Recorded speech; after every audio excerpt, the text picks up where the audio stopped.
If that hasn't gotten people to wake up yet, what will? Wake up and realize these people don't care about you. The Libertarian Party is the only party that actually cares about your rights to liberty and freedom.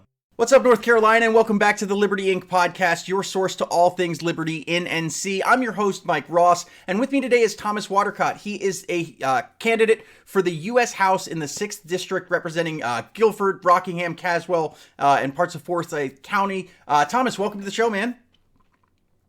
Hey, thank you for having me on. I appreciate your help in getting things out there for all the candidates that are going on the ballot and for the Libertarian Party in the whole. I really appreciate it. Yeah, absolutely. I'm always excited to have candidates on, out there trying to spread liberty. So Thomas, thank you for coming on the show.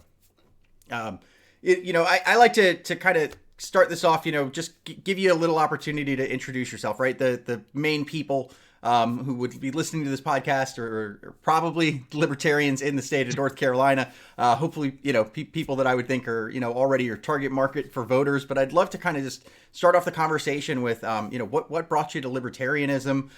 We see so many people that fall into the Republican, Democrat, way of thinking. And I always love to see what brings people to what I think is the most beautiful political philosophy, and that is libertarianism.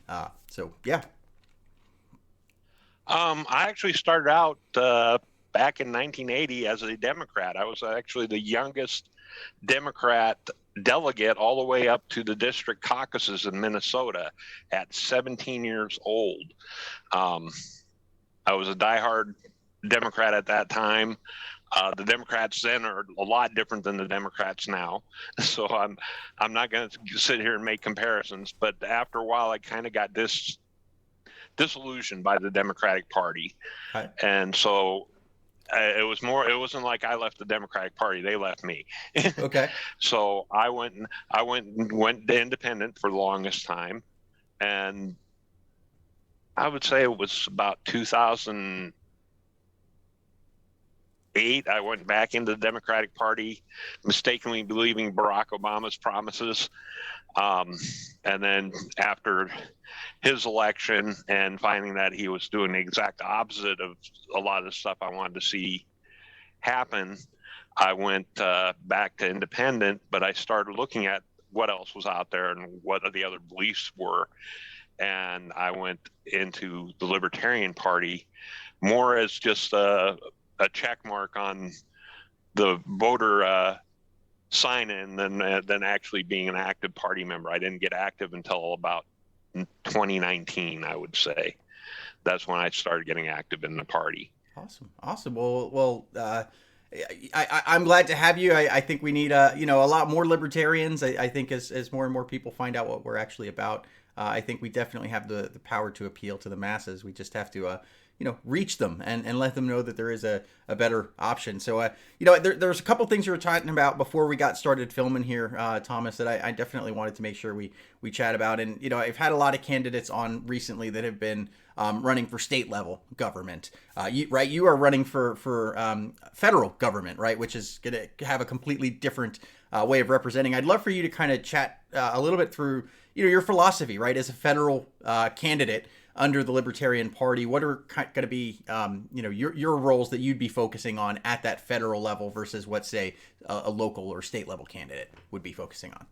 Well, a local or state level candidate would be focusing on like the human interest issues, the social issues. State candidates more on the infrastructure issues.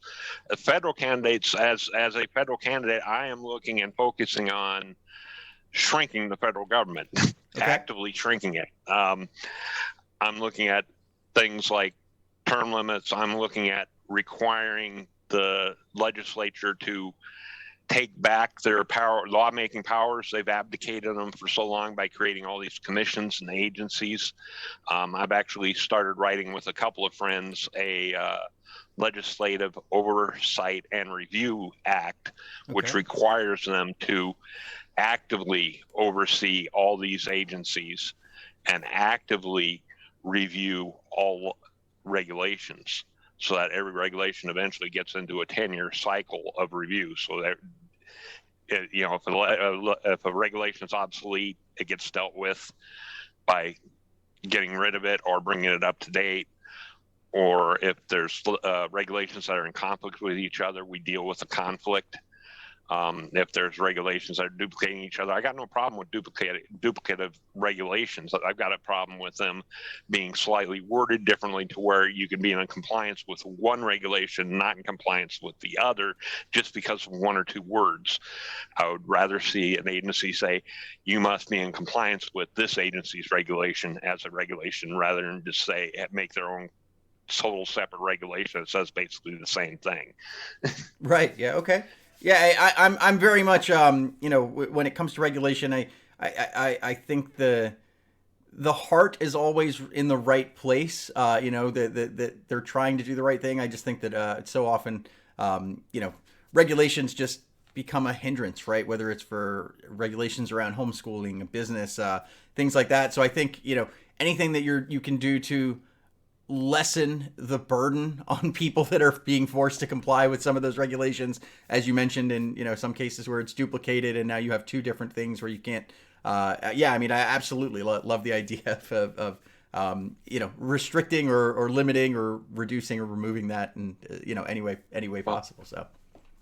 And we should also look at it through the magnifying glass of the Constitution and the 10th Amendment. Is this something the federal government is supposed to be doing in the Constitution?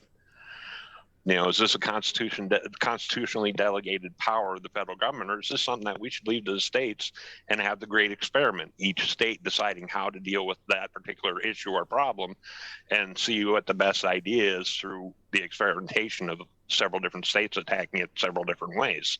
Yeah, I'm for those who don't know, within the Libertarian Party, there's kind of a lot of broad ideology. I'm probably one of the more radical ideologies there, where I'd love to see the almost complete abolition of government. But I love what you just said there. Open up the experimentation, right? Because I'm a business person, so my mind works around ideas like free market and competition, right? So you have the federal government that's trying to do all of these different things nationwide in all the different states, where if they just kind of backed away and let the states, hey, North Carolina, you try it your way. South Carolina, you try it your way. Tennessee, you try it your way. You'll get competition, right? Different states are going to compete. And I'm a big believer that competition, the more free and open that competition is, it's going to ultimately lead to better results.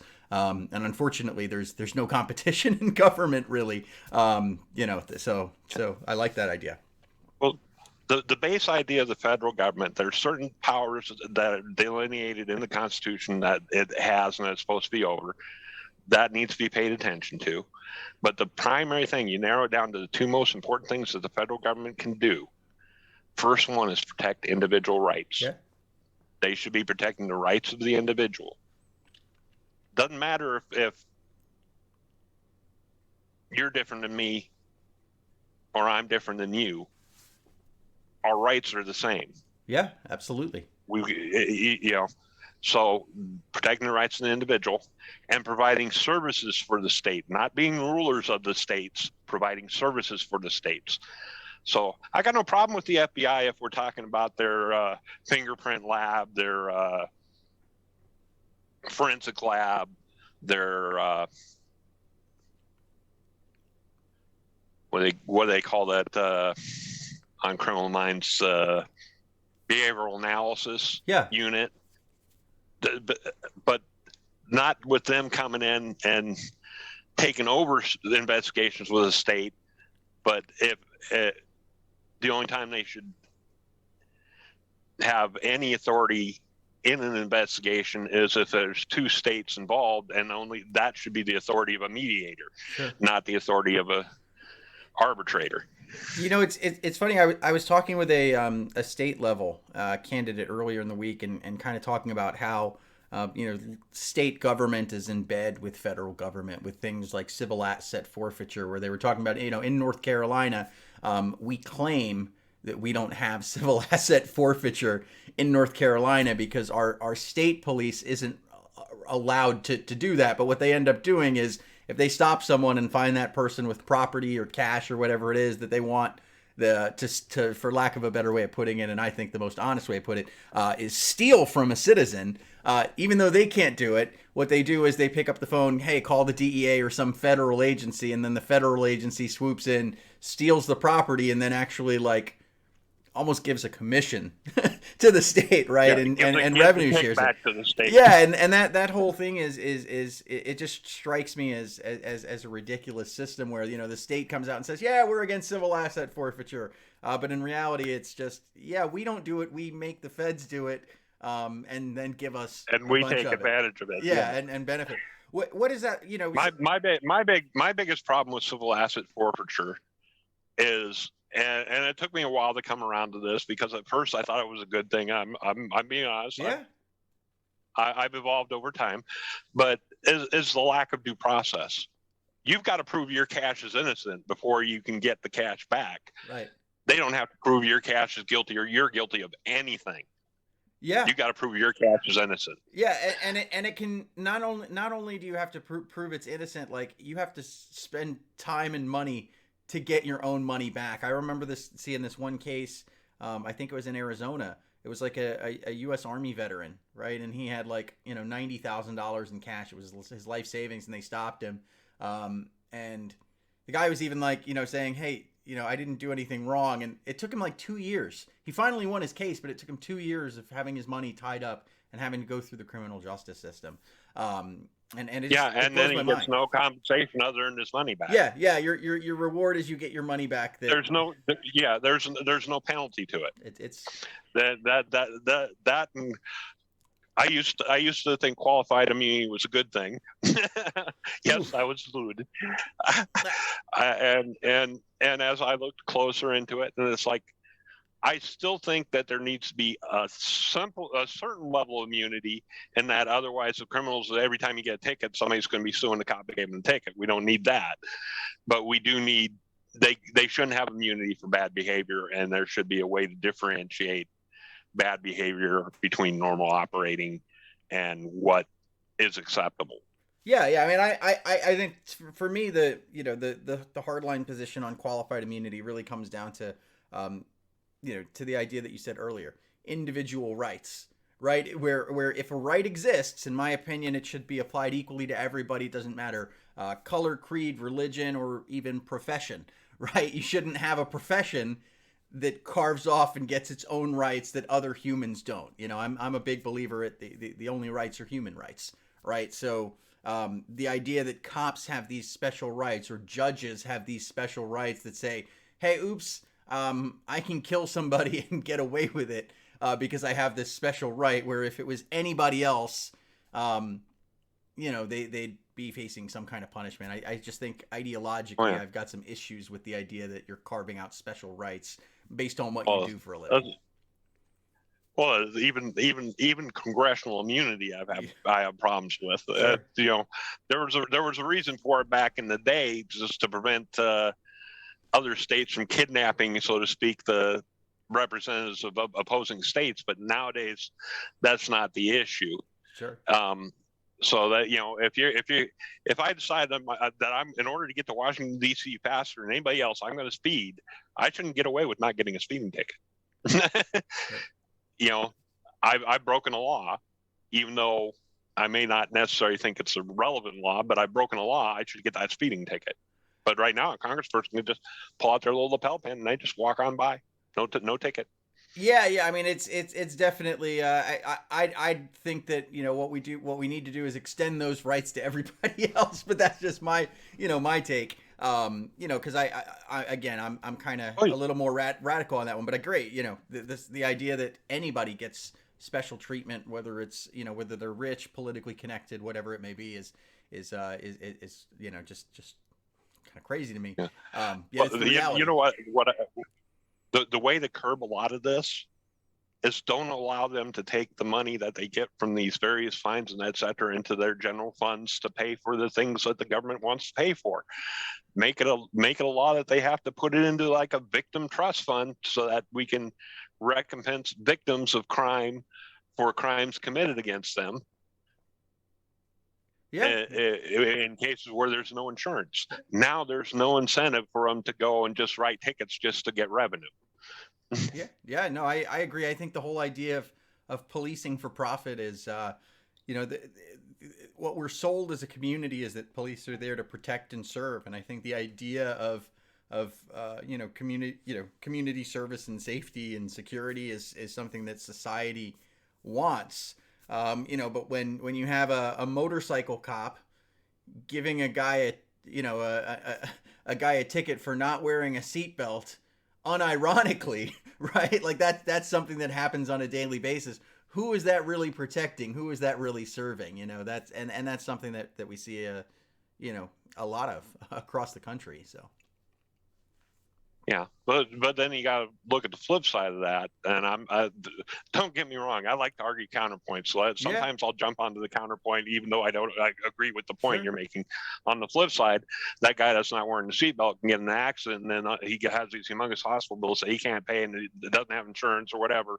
Now we're paying all those bills. Yeah. So you got to look at the other people's point of view too. Yeah, but I take it we shouldn't be, and that's the thing, right? Is personal responsibility is a big thing there too. Where, I personally just don't see it as government's role to protect me from myself, right? That's I don't know if I see a role for government for really much of anything, but specifically for that, I'm very much of the no victim, no crime mindset, right? Yeah. Where if no one is being harmed other than yourself, well, that's you're responsible for your own choices, right? If you do something stupid and harm yourself, it's kind of on you. But I agree, from that standpoint, if thinking the public support of that situation, I can see why it could be something that some people might think about. Yeah. Well, I mean, wouldn't it serve the same point instead of doing a fine, just issue a warning ticket? That goes on their record. Now their insurance company can go and see on their record, hey man, this guy runs around without wearing seatbelts, and we need to jack up his rate a little bit because we might be paying for higher whatever. Yeah, but then again, we're giving more power to the commerce too. Yeah, see, I'm not going to get behind that personally, just at the level of I don't want government involving itself in business either, right? And now it's acting as an enforcer for the insurance agencies. They need to think of market ideas like those black boxes that they put in that monitor for speeding, or safe driving things there. Maybe they come up with a thing to tell whether the seatbelt is plugged in. I'm very much for bringing government out of that, because I could just see them abusing it, right? I see government abuse power in literally almost everything that they do. Well, you notice I'm kind of laughing at this whole conversation because like I said, I like to argue counterpoint. I'm actually on board with you, but it's like if you don't bring out the counterpoint, you don't get the full picture. Yeah, no, of course. On a lot of issues. Yeah, so let's kind of shift towards your campaign, right? So I think a lot of people kind of know what Democrats and Republicans are saying, because they say the same thing, but at the end of the day, I joke, they claim to be so different, but one thing they always agree on is they always agree to spend money we don't have on stuff we don't need through a bill that none of them have read. That they seem to always come together to do that year after year. And one of the things that you said was kind of a big piece of your campaign that I wanted to stop and talk a little bit about is the fair tax. You said that you are a supporter of the fair tax, in the sense that I guess let's kind of explain. I know libertarians are very much in the taxation is theft kind of mindset, right, where we want to get away from. But I think at the same time, as a candidate for federal office, operating under the system the way it operates now, right? We're not in Capistan where all of these agencies are gone. So, I think that's kind of a realistic way to approach it. Talk to me about why the fair tax, and then, why the fair tax as a short-term goal, something that you support, and then what is kind of the long-term bigger picture look like as far as what you think taxation should look like at the federal level, and what you'd be advocating for in the House. Right. Well, to start off with, the fair tax is the closest thing to a voluntary tax that we can have. If you don't want to pay taxes, don't buy new stuff. Simple. Okay. That's oversimplifying it, but that's the basic gist of it. right now we tax income, investment, and savings. You want to discourage things, tax them. Sure. So where the fair tax untaxes all that, it taxes consumption. We'll still have trade. We'll still have commerce. The fair tax actually has a system, because a lot of people will come back at me, well, it's going to affect the poor more than anybody else. Actually, they've got what they call a prebate, which is a refund of the taxes that a person would pay up to the poverty level. Okay. And that can probably be adjusted. There's room for negotiation in there, how high the poverty level is. Basically untaxing poverty level spending, and Okay. everybody gets the prebate, so everybody's untaxed up to that level. Okay. Then from that level on, this depends on how much you want to spend. If you want to spend 90% of your money on new goods and services, well, you're going to be paying a good chunk of tax. But if you want to do like I do, I home garden, I buy used stuff a lot, I reuse, I recycle, I'm do buy new things from time to time, but a lot of times I just prefer to buy used. And I would venture to guess my own tax burden would be probably a lot lower than a lot of people within my income group. Right. Just because of the way I choose to use my money. Sure. Sure. And one of the things, and I admittedly I haven't looked a ton into the math behind the fair tax, where they talk about it being revenue neutral. Right. So as I think through what that would mean, right, I think, I guess, one, is it getting rid of just the income tax, or is it getting rid of income, estate? What all taxes would the fair tax get rid of? I guess. It gets rid of corporate income tax. Okay. It gets rid of the estate tax. It Okay. gets rid of the income tax. It gets rid of the Social Security tax. It gets rid of the Medicare tax. It moves Social Security and Medicare into the general fund. Okay. Instead of having a designated thing like that. It gets rid of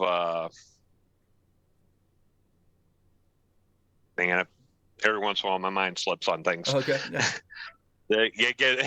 It gets rid of the tax you pay if you get a lot of profit on something. Capital gains. Yep. Okay. Capital gains tax. Okay. And all those taxes, all the taxes on income, productivity, savings or investment are all eliminated and taken over by the fair tax. Okay.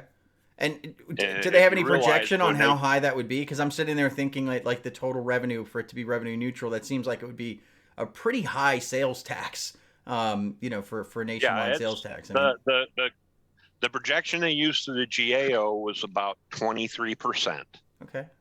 But realize this is on new goods and services, and you're untaxed on what you're earning. Right. So you're not going to be, you get to choose how much of what you earn gets put towards taxes, rather than the government deciding how much they get from taxes from what you earn. Sure. Yeah. No. I mean, I just wonder, would it actually be revenue neutral in practice? I know that they look at it and they probably take an approach where they say, well, let's look at the total cost of like new goods and services sold, in aggregate, and then find a number there. It just seems pretty low, because I think of like the total tax burden on the average person, and when you factor in kind of all the layers of taxes, most people are paying like 40+% in taxes without even knowing it. When you're factoring, things like the gas tax, sales tax, property tax, all of the taxes in the layers of production up to that. So 23% on just new goods and services. Yeah. Well, I mean, it sounds good. I'd like the idea. I know with how it would work, my personal tax burden would go down, and I get that. I just and I like that idea. I just wonder, would it really work? And then with that structure of pulling Medicare and Social Security into the general fund, what happens if the population decides to almost self-mandate austerity, right? Where people just decide to have a social shift away from buying goods, new goods and services, and now all of a sudden the Great. coffers Then run we dry. got less. We got less money to fund a government. The way to make the government smaller. Right? No, That's why I'm coupling this with a balanced budget amendment, linked into the GDP. No, I like that. Right? I'm just afraid of if the government has the power there, what do they do? Do they start removing the limit on the poverty limit, right? Where they currently give that exemption, they're like, oh no, we're not getting enough money. Drop this down, and now you kind of are in that situation where, again, the poor are paying. I actually see as we start withholding revenue from the government and force them into a balanced budget situation, that we actually may be able to raise that almost to the point of I've got a lot of people lobbying me to get behind UBI, and I'm not behind UBI at all, but to almost where that prebate could be the equivalent of what they're proposing for UBI in the future. Yeah, I mean it knowing how money is fungible, it almost has the same net effect, right? If you have a tax credit, essentially, because that's what it is, right? Is a tax credit that's distributed to every single taxpayer. It's basically UBI, right? It's a different mechanism versus, hey, we're gonna send you a check every month versus, but essentially a tax credit that's applicable to every taxpayer, right? Like the standard deduction, in a way, is kind of accomplishing the same thing as UBI. The prebate would actually be a check. I don't have any of my cards with me that have the current breakdown of it, but it roughly figures out to about $3,500 per person. So if you're a two person household, you'd over the course of a year you'd get almost $7,000 in prebate checks. Okay. That gets broken down. I mean, children aren't counted as whole people, and I'm not going to get into that 3/5 thing from way past. But they are counted. So if you're a family of 4, you get more money, right? And it's based on what the poverty level is. They've got an index for that. And that index, the politicians can play with that index up and down and really make things different, unfortunately. But we've got a base starting point for the process. I mean, I guess I can get behind the idea in the sense that, if it's revenue neutral, it's not necessarily stealing any less money from the American population, right? Because if it steals the same amount of money, the government still has, but it changes the mechanism of how we can fight back against it, right? Where in the current system, we have no way to fight back. It is what it is. Well, I guess our way to fight back is stop making money, right? Which is not really a viable, strategy for doing that. Stop buying they've got around that too with the the alternate minimum tax, the AMT. A lot of people just, I don't need to make any more money. I can just live off the money I've got. And this, well, we're going to start charging you an AMT under the income tax. So it's like, okay. They definitely have got it down to a science on how to steal from you. So you talked about kind of the balanced budget amendment, right? Where let's talk a little bit about that, right? Because I like the idea of that. I'm very much of the Austrian School of Economics. I think that the idea of government spending in general, I'm against the ideas of central planning around really anything, just because I'm a true believer in the free market. But I think that the idea of a balanced budget, to me, is a no-brainer, right? From that standpoint, what kind of example are we setting to people, right, who look to their government and see, the government is just doing this massive deficit spending that if you cut like 9 zeros off of what they're spending and looked at it like it was a household budget, anybody in the world would be like, boy, this family is making awful financial decisions. No one should give them a loan for anything. No one should. But, the government does it. What's kind of talk to me a little bit about, what do you see with the balanced budget amendment, and kind of what you'd want to see there, and how would that tie in with that idea of a fair tax? Well, the balanced budget amendment, the way I see it happening, actually has 3 major factors. And one, they can't be spending more money than what they take in revenue. Okay. Now there's a little short circuit in there that allows them, to, as revenue ebbs and flows, for them to balance that bit out, but to keep it generally pretty close to what they're getting in revenue. Have it linked to GDP, so the government budget, including revenue budget, can't be more than, say, I'm just going to throw an arbitrary number out there. I'd have to run it past the GAO to get a true number, what would be feasible. Right. But say 10% of GDP Okay. would be the overall budget. We can't spend more than 10% of GDP. We can't collect more than 10% of GDP. That's it. You're stuck with it. In the instance where they do overspend, the president is automatically given a line item veto. So Okay. he can go through and just say, here we go. You guys overspent. This budget is not workable as a balanced budget. I'm going to take this off, this off, this off, this off.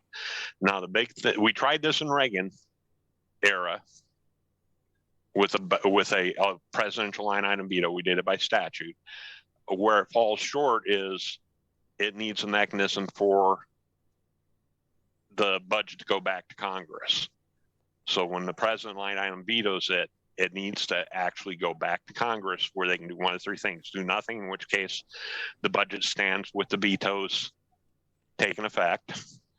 They can override the vetoes, in which case they're going to have to figure out what they're not going to spend to prevent them from doing it again. Right. Or they can rescind the whole budget and start over from scratch. Okay. Personally, I'd rather have them rescind the budget, start over from scratch, and keep on doing that eternally. Yeah, I mean that's a lot of power to give one person to, like the executive, right? If you're giving it at the executive level, I do like the idea where you say, it has to go back to Congress, right? Because the way it's written, Congress should be making the laws as well as kind of controlling the power of the purse strings. But no, yeah, as long as it has a mechanism to go back, I can kind of get behind that. Yeah, but with the fair tax, we take the purse strings away from Congress. We give them to the people. Sure. Well, and that's kind of what makes me, wonder where, what are they going to do with it? Because then they have the power of, let's say they're putting it at 23%, but all of a sudden, revenue's down. All of a sudden now we're looking at a 40% sales tax or an 80% sales tax as more and more people figure out how to operate, in a barter economy or things like that, where they're not operating within the scope. Because, the reality is people will go around that. So I'm sure there will be a black market economy that comes out of it. There'll be different things trying to get around it. Just the way there's things, people be getting paid under the table to get around the income tax. Sure. It's going to happen. Right. I mean, I think it's a step in the right direction, versus what we have now, I guess. So I can kind of get behind. I can get behind that, even though I'd personally rather go much further towards. Well, yeah. I'd like to get it to the point where instead of talking about having to ratchet up, let's ratchet it down. Right. Let's get our expenses under control to the point where we ratchet down the percentage down to, say, 15%. Yeah. Or 7%. But one of the biggest advantages of fair tax is we get rid of the most intrusive of the three-letter agencies, and the one that's ready to, the Democrats right now are trying to weaponize into the modern version of the Gestapo is the IRS. Sure. If we can get rid of the IRS, they don't no need to be in our financial business. Yeah, no, I pay my taxes. I do what's legal. I'm not a tax evader, but I pay my taxes. But it's ridiculous. I read a study while I was laid up from a workplace accident about 5 years ago. I wish I can remember the name of the study so I can actually cite the study, where it said the average American pays 41 cents out of every dollar earned in taxes to state, local, and federal government. Yeah. And so after reading that, I started a thing where I greet everybody when they say, how's it going? I say, well, another day, another 59 cents. And then I explain it to them. So I refuse to count what they steal from me. I only count the 59 cents that's left. It's a spinoff of Another Day, Another Dollar. Yeah, yeah. I like that. Yeah, another 10, another 50. I like it. Yeah, I was telling people with inflation, that I can't give anybody 2 cents anymore. I got to give them 3 or 4. So, when I'm giving Oh, somebody, you're being nice. You're being nice. I give them a nickel's worth. yeah, Which accounting for inflation is only about half as much as I was given before. yeah, it's and the inflation that's that's another big one, right? Where I view inflation as just another tax. It's just a silent, a silent regressive tax that the average person doesn't think of, right? And really, government spending is fueling that, right? When the Fed is printing dollars to give to the U.S. government for all this deficit spending, that's where when people kind of rally hard against the idea of abolishing taxes altogether, where they're like, well, the rich should pay more than the poor, and I'm thinking, well, nobody should pay any of it, right, on a mandated basis. But yeah, no, I just think that the system could use some major reforms. So I'm open to see what we can actually pass through. As far as the fair tax, I know that that being a big piece. How realistic is it, right? Because I think that that's probably more probably an easier sell to the population where it is now than my ideas of completely abolishing the tax system, right? What's the support look like? Is that something that, if we're able to get you elected to represent the House and we now have a Libertarian House representative, is there support in the other parties right now that's something that is something we can move in the direction of? There's actually bipartisan support on I should say tripartisan now that the Libertarians are on board for the fair tax. We've got candidate pledges at the fairtax.org. Okay. We got candidate pledges from several hundred candidates. Okay. For office, saying that they will either sponsor or vote for what's this HR 25 that's actually been written. It just hasn't never gotten to the floor, which is a fair tax. Okay. And I honestly think that most of the people that have signed those pledges are going to be the ones that get elected. Okay. Wow. I mean, I think that I'm big for anything big that shakes up the government in a way that I can see as either directly limiting power or providing a mechanism to reduce power. Again, I'd want to see all of the power stripped away, but that I'm a realist, and I'll be happy if we're able to strip away 75% of it or 50% of it. Yeah. I'm also a follower of the Convention of States movement. Yeah, I think it's conventionofstates.com. They're proposing the balanced budget amendment, the term limit amendment, and an amendment that limits federal government to its constitutional delineated duties and authorities. And we're saying you can't be this big. You got to be smaller. You got to trim off all this other stuff that has nothing to do with what the Constitution says you're going to do, and stop stretching the Commerce Clause, the general welfare statement, and that to try and convince people that you've got the authority because of just 2 words here or 2 words there. Right. Yeah, I mean that's a big one. I think the idea of enacting Article 5 of the Constitution and what the Convention of States project is trying to do. I've been following it for years, and I think that it's definitely a movement that I like the idea of, right? Since it does provide a mechanism to again limit federal government, right? You talked about and you mentioned it kind of there within the scope of that, but term limits. I know that's a big talking point for a lot of people, where we look and we see these people who have been in politics their whole lives, right? We see them on both sides, the Nancy Pelosi's, the Mitch McConnell's, the Joe Bidens of the world, right? They've been there forever, right? Talk to me about term limits. Why is that something that you're campaigning on, and what do you want those limits to look like? Okay, well, first off, when the Constitution was originally written, they envisioned, and you can read it in the Federalist Papers, among other sources, they envisioned that the House of Representatives would be like your farmers and your tradesmen. They'd take a year or 2 off to serve maybe 1 term, and then go back to their businesses, or at the most, do 2 terms. The Senate was supposed to be the senior statesmen, the former governors, former attorney generals, former administrative officers, people with a lot of moxie in how to interact with other governments and how government should work, and act as the brake against the House of Representatives, which would tend to be a little bit more reactionary, act as a brake to prevent them from taking us off the rails. I actually see 3 terms in the House of Representatives as a reasonable limit. That's 6 years. Okay. And I've actually made the pledge, should I be elected, I will not do more than that 3-term limit. I'm going to hold it, whether that term limit's passed or not, I'm going to hold myself to that. Okay. And I'm empowering every libertarian in North Carolina to hold me to that.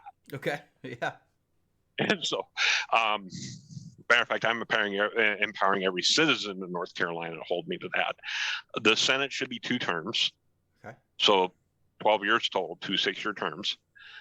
If you're good enough as a representative to go through 6 years representing your state, maybe you're somebody that should be moved up to being a senator and be in that race for a senator, breeding, competition for the finest.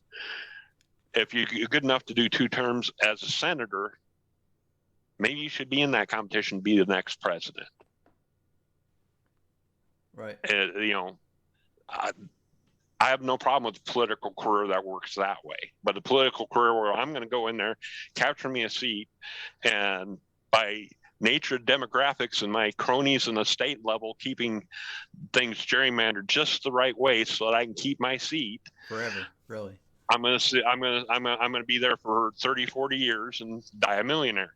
It's like, I don't care if I die a millionaire. If I got enough so I can eat a meal the next day and take care of myself and be happy, I don't need no million to be any kind of a millionaire. I'm not rich. I don't pretend to be.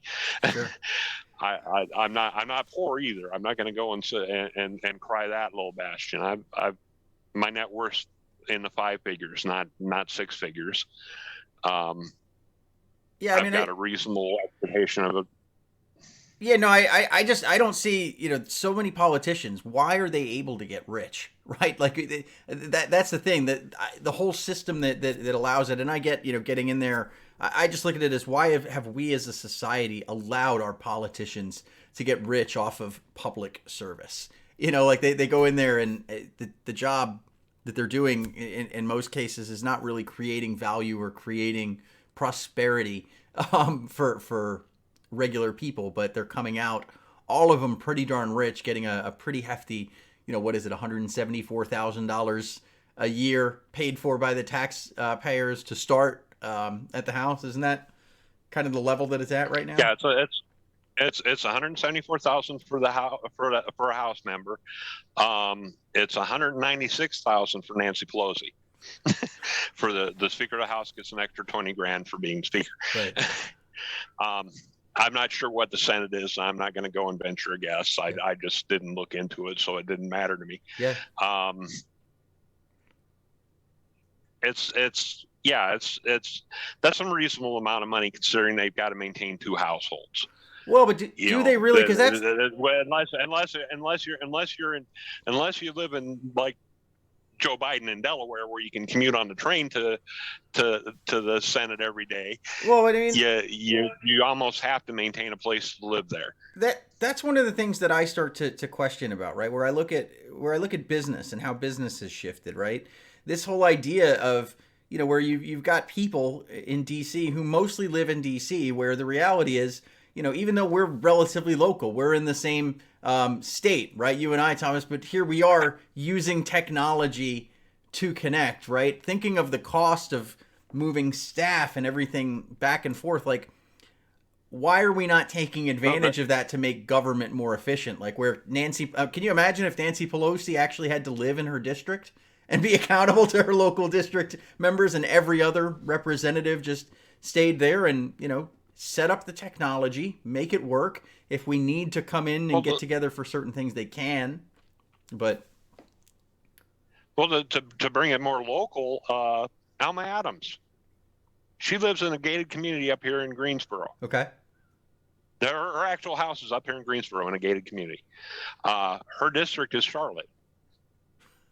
Okay, she uses her sister's address when running for right. office so that she can go and claim, even though she's not required by North Carolina to be the line of law to even be in there. She doesn't have to live in her district to be in that district, but that's what she does. Yeah, I mean, I think those are some things that I'd love to see our government clean up, right? Like make it so that, you know, if you live in your district, you know, I just think back to you know, it's a lot easier to hold your local politicians accountable, right? Your local mayor, your local city or town council. That, you know, the federal candidates almost like are never in their districts in a lot of cases. And I'm not saying it for everybody, right? I'm sure there's some that spend a lot of time in their district, right? But I feel like they should spend most of it there. And the whole idea that they should be having to go back and forth on the taxpayer dime all the time is just, you know, so much government bloat that you know, hopefully, I guess if we're pulling the purse strings with the fair tax, maybe that'll be a free market innovative solution that they'll have no choice but to adapt because you know the money dries up. But you were mentioning the 174,000 that the member makes. They get a stipend to set up offices within their district, not offices. So like in my case, where my district has 4 different counties involved in it, technically I can set up 4 different offices and draw money to do that. Now, would I want to? Probably not. I would probably set up 2 offices, one up in the Caswell-Rockingham area to where people from both Caswell and Rockingham can easily get to me, and one down here in the Guilford area where the people from Forsyth and Guilford County can get to me. Right. But and there's a lot of things that get done in those offices. It's not like they're just wasting money. I mean, they've got staff that are interacting, say, helping veterans get their VA claims processed, helping people that have trouble getting onto various services get their services, interceding with government agencies when they're being overly abusive to individuals, or at least they're supposed to be. Sure. I'm not saying that everybody does and that everybody actually accomplishes those goals, but that's a lot of the things that they should be doing. Yeah, yeah. And sometimes you need the imprimatur of the office holder themselves. Sometimes it's nothing more than the staff making a phone call. Yeah, no, I mean, I'd love to just, you know, kind of see that shift. So Thomas, you know, as we kind of wrap up here, how can libertarians in North Carolina help you out, right? Where can we find you? What do you need most, right? Are you needing boots on the ground to knock on doors, phone banking, donations? What does it look like for the libertarians of North Carolina to get involved and help with your campaign? Well, starting out right now, we're just setting up our webpage, so we don't have it all set up yet as far as the website goes. Okay. I can give you a teaser. It's going to be Tommy the Trucker Libertarian, and it goes along with one of my Facebook troll pages, Tommy the Trucker Libertarian. But my actual campaign page is Thomas Watercott, Libertarian Candidate, North Carolina 6th Congressional District. And there I will, once we get the website put up, I'll be putting both on my troll page and on my campaign page a link to my website. We are not, because I have not filed yet with the IRS or the FEC, we are not actively seeking contributions because I don't want to run afoul of the government agency. Sure. And but we could use door knockers. We can use all the word of mouth. Get onto my webpage, or not my webpage, but get onto my Facebook page. Read some of my posts, things that you agree with. Push them out there. Send them to your friends. Send them to your friends even if they're not in my district. So maybe they'll send them to their friends that are in my district. Just push them out there. Just Yeah. keep pushing the stuff. If you see things you disagree with me on, I'm an open guy. I'd love to talk. I'd love to discuss. A lot of times, I want you to realize when I post, especially on my troll page on Facebook stuff, I'm arguing counterpoint. I'm trying to get the point out by arguing the opposite. So if you see something you disagree with, and not maybe that I agree with you, but I'm trying to argue the counterpoint to make it so ridiculous that you have to come to the conclusion that I want you to have, or I shouldn't say want you to have, would appreciate you having. Sure. Sure. Yeah, so and depending on when this goes live, any of those things we will link in the description down below, to the Facebook page. We'll get that in there, and then when the website's up, I'll if Thomas lets me know, I'll get it updated in the comments down below. But Thomas, as kind of candidate, any closing thoughts, any last message that you'd like to get across to our audience here today before we wrap it up? Yeah,